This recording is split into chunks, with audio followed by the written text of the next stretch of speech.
hindi pa ako nag-go-G, inenroll ko siya ng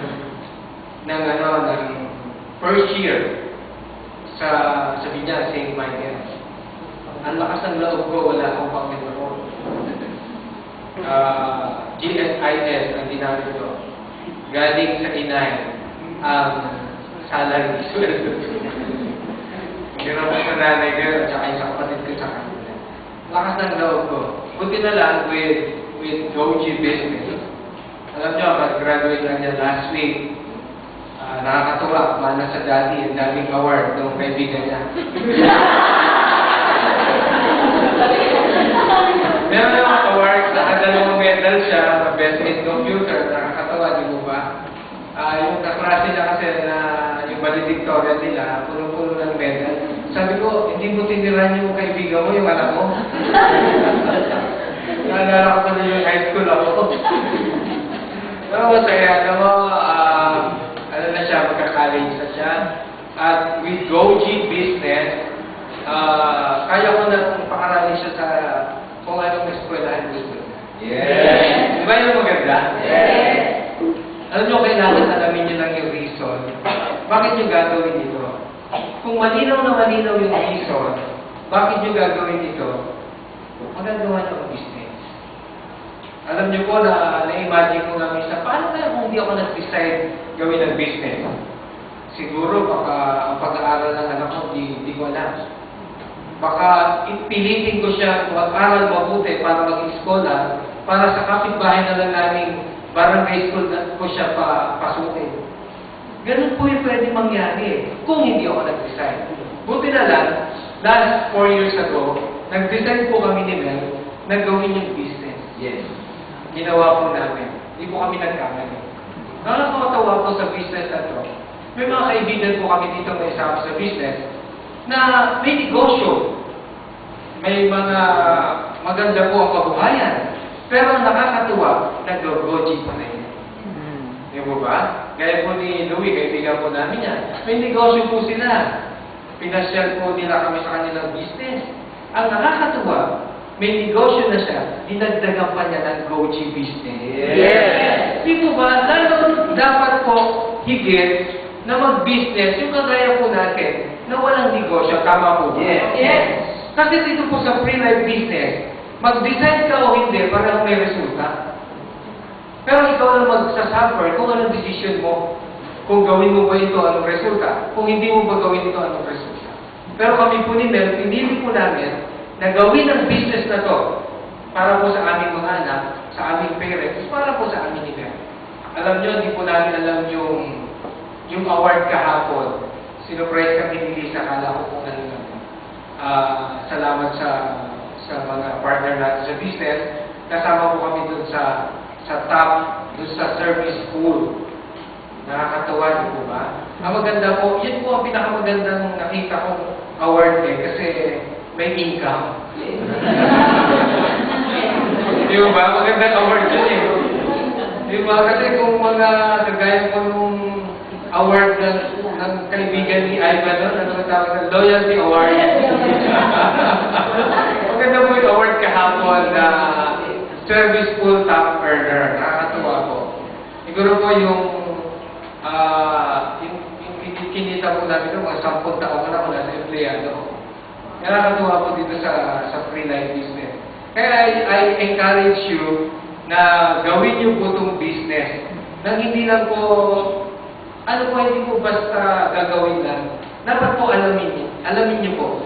Can you imagine, magdala ka dito ng kapareho mong wala pang anak? What happened to your organization? Halimbawa po, nagdala ka dito, halimbawa, ikaw ay 30 years old. Nagdala ka ng 15 years old.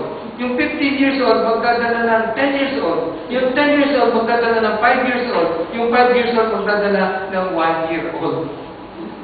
Kung i-relate po natin sa business, pababa ng pababa ang makukuha mong organization. Dito po, para hindi po tayo magkamali. Para hindi po tayo mapasama doon sa maling akala sa network marketing na hindi maganda. Ikaw mismo, aralin mo muna ang business na ito. Bago ka magsama dito ng partner, ikaw mismo, alam mo ang ginagawa. para yung dadalhin mo dito, hindi na problema ng apply mo kung anong gagawin. Tama po? Yun po ang perfect duplication. Kasi kung dami po nagsisimula po kami, magpo 4 years na kami ng email, alam nyo, marami po gumawa nito, kaya nasunog, siya mismo hindi alam ang gagawin. Isipin mo, ituturo mo doon sa dinadala mo dito, hindi din alam. Dalawa na kayong hindi alam. Eh, dumami ng dumami. Lumaki na lumaki ang organization mo. Ang tawag sa organization mo, laking mangmang. Kailangan po gawin po natin ito. Para po, albawa, napakabagal mo, sabihin po natin, 2 buwan, minaster mo itong business natin. Sa loob ng 2 buwan, di alam mo na. Hindi mo na hinihila yung apply mo lagi. Kasi minsan, hindi mo makukuha yan dahil marami din kinakausap. Sa loob ng 2 buwan, alam mo na to. So, magde-develop ka ngayon ng isang kaibigan mo. Turuan mo siya sa halimbawa, 2 buwan din, bago natuto din. Di 2 na kayo. Sa loob ng 6 na buwan, ilan na kayo? 3. Sa loob ng 1 taon, 6 na kayong leader. What happened to your organization? 6 na leader. Naging staff director candidate ka for ambassadorship. Matatag po yung organization. Dito po simple-simple na, huwag po kayo lagi magpadali. Sabihin natin pinakamabagal, 1 taon bago ka naging director. Director 1, 1 taon. Director 2, 2 taon. Ika-6 na taon, pinakamatatag ng ambassador. Bibigyan ka ng laki ni President Kevin. Ang pinakamatagal ng ambassador sa Pilipinas. O di po ba? Kasi meron yung pinakamadali eh.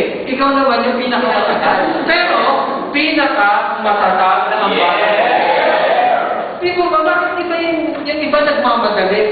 Bigla kang kikita ng malaki, susunod wala na. Ang pinakamaganda dito, kumikita ka unti-unti.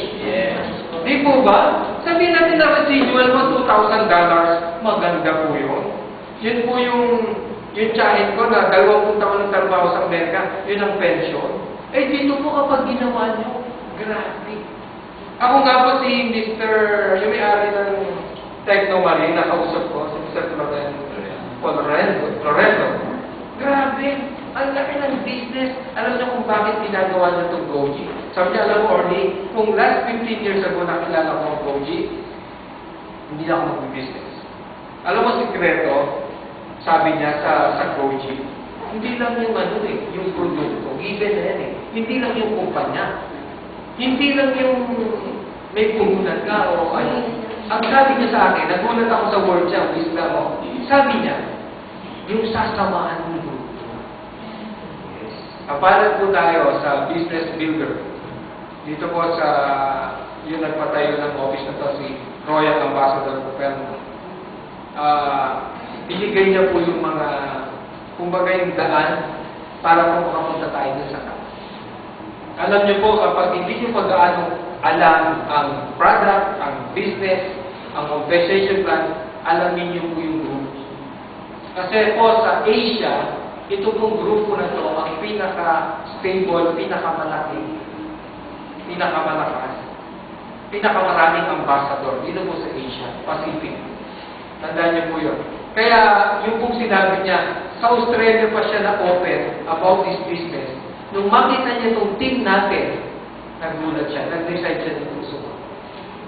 Kaya kung kayo po nagdududa pa sa ating kumpanya, sa ating produkto, sa compensation plan, murahin niyo po yun. Yung excitement po kahapon, di po ba lipas na? Wala na eh. Ang excitement po, pag nag-depende kayo sa excitement, 1 araw, 2 araw, lipas na yan. Dapat po, excitement plus yung belief level. Dapat po, ang belief level niya sa kumpanya, sa produkto, dito po sa ating team, mataas palagi. Ang excitement po bumababa. Para kung paliligo yan eh. 1 araw kang naligo, fresh. Bukas ba, hindi ka maliligo ulit? Dapat po palagi. Yun po yung excitement. So yung excitement kahapon, para kami ati-atihan pa eh. Pero first time nakita ni Kevin yun, ng ating president, natuwa po siya. Excite po siya. Pero madaling mawala yung excitement. Ang dapat po yung belief level. Yung pong tanong niyo sa produkto, masasagot po yun the moment na uminom po kayo ng produkto natin sa Goji. Pag ininom niyo po yan, lahat ng tanong niyo about the product, masasagot kapag ininom niyo na ang product. Yun po ang sekreto dito. At kapag kayo po may sariling testimony about our